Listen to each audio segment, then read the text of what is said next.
Cerita ini adalah adaptasi dari kisah nyata saat mendaki Gunung Semeru.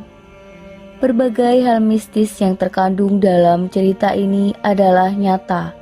Namun, nama-nama yang terdapat dalam cerita sengaja disamarkan untuk melindungi privasi dari tokoh yang sebenarnya. Sebut saja nama saya Kila. Kala itu, saya bersama rekan saya mendaki Gunung Semeru. Saya wanita satu-satunya di tim ini.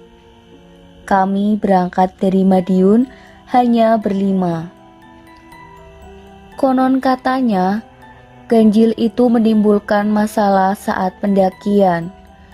Tetapi, saya selalu berpikiran positive thinking.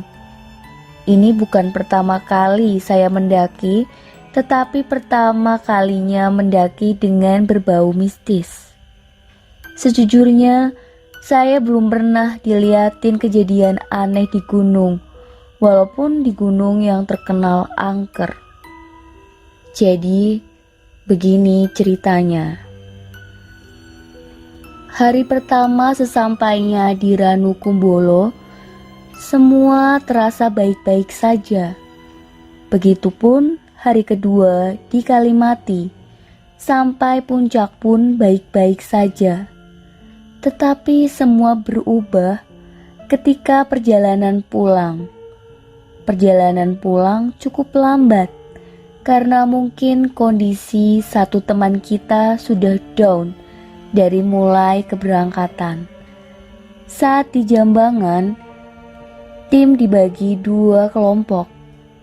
Dua orang melanjutkan perjalanan karena takut waktu tidak cukup untuk mengambil kartu identitas. Dan 3 orang berjalan santai termasuk saya. Sesampainya di Ranukumbolo, sekitar jam 5 sore, kita berhenti sejenak untuk makan karena kondisi sudah tidak memungkinkan dan kami semua sudah merasa kelelahan. Singkat cerita, setelah mengisi perut dan minum, kami meneruskan perjalanan di sekitar Ranukumbolo. Kata pendaki lain beberapa kali berucap, "Mas, Mbak, mending besok aja dilanjutin perjalanan baliknya. Ngecamp di Ranukumbolo aja." Kami pun mengabaikan ucapan mereka karena kami sedang mengejar waktu karena besok kami akan bekerja seperti biasanya. Kondisi pun semakin tidak memungkinkan. Perjalanan menuju pos 2, saya sesekali tidak fokus dalam perjalanan. Teman saya hampir masuk jurang.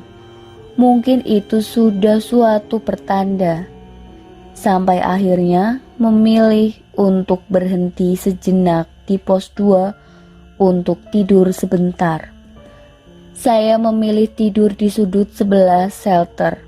Di situ ada sebuah terpal. Perasaan saya sudah tidak enak karena angin semakin tidak kondusif, membuat terpal itu bertebaran selayaknya hantu terbang kayak di film-film. Saya merengek untuk turun ke pos 1. Mungkin lebih baik istirahat di sana. Tetapi teman-teman tidak mengizinkan karena kondisi tidak cukup baik untuk melanjutkan. Tetapi saya tetap merengek meminta agar kita segera turun ke pos 1. Gumam teman saya, "Kamu tumben kayak gini." Akhirnya teman saya menuruti permintaan saya. Perjalanan menuju ke pos 1 pun dilanjutkan. Yang saya pikirkan di sana suasananya masih ramai, tetapi ternyata tidak sesuai dengan perkiraan. Di pos 1, angin semakin kencang. Suasana sangat sepi, hanya kami bertiga. Akhirnya kami beristirahat tidur di shelter menggunakan matras dan sleeping bag. Waktu itu keadaan sudah malam. Suasana pun mulai mencekam. Saya tidur paling ujung Ketika mata pelan-pelan mulai terpejam, saya mendengar sebuah gentakan kaki 3 langkah. Mungkin perasaan saya saja, dan tiba-tiba ada yang menyentuh kaki saya, bahkan memegangnya erat, menarikku hingga saya terseret. Saya pun ketakutan dan bangun, langsung teriak sekencang-kencangnya. Semua teman-teman saya bangun dan mengelilingi saya, membacakan doa dan bilang, "Jangan panik." Teman-teman mulai menghubungi pihak Ranupane, tetapi tidak ada jawaban. Kami pun berpikir logis untuk tetap di sini menunggu pendaki gunung. Tiba-tiba pendaki lain singgah di pos kami. Semua jadi agak mendingan. Kami meminta untuk turun bareng sampai Ranupane karena kondisi saya tidak memungkinkan. Yang ditakutkan akan terjadi apa-apa bila hanya kami bertiga. Perjalanan pun berlanjut. Angin semakin kencang. Rasa takut berimbang dengan doa.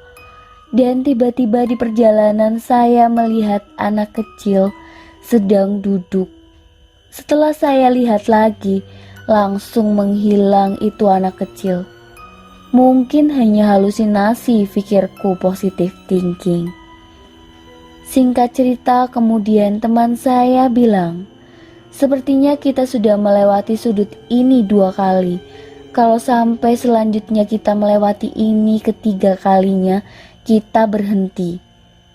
Rasa yang ditakutkan teman saya adalah, apakah pendaki yang turun bersama kami memang benar manusia, ataukah mereka arwah penasaran?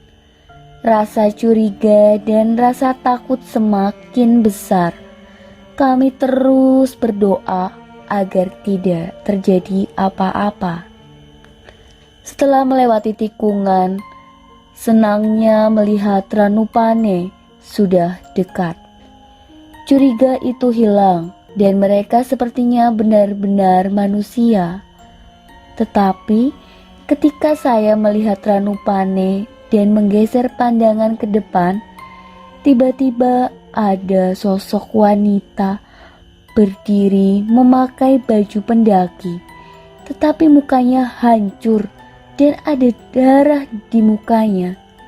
Di depan saya, sosok itu berdiri di pinggir jalan. Pikiran saya mungkin halusinasi. Saya mengulang pandangan, ternyata sosok itu masih ada. Saya pun berbalik badan, berlari ke arah belakang. Semua bertanya, "Kenapa? Ada apa sih?" Saya tidak memberitahu mereka kalau di tempat itu ada sosok wanita seram dan mukanya hancur. Mereka membujuk saya untuk jalan lagi ke bawah.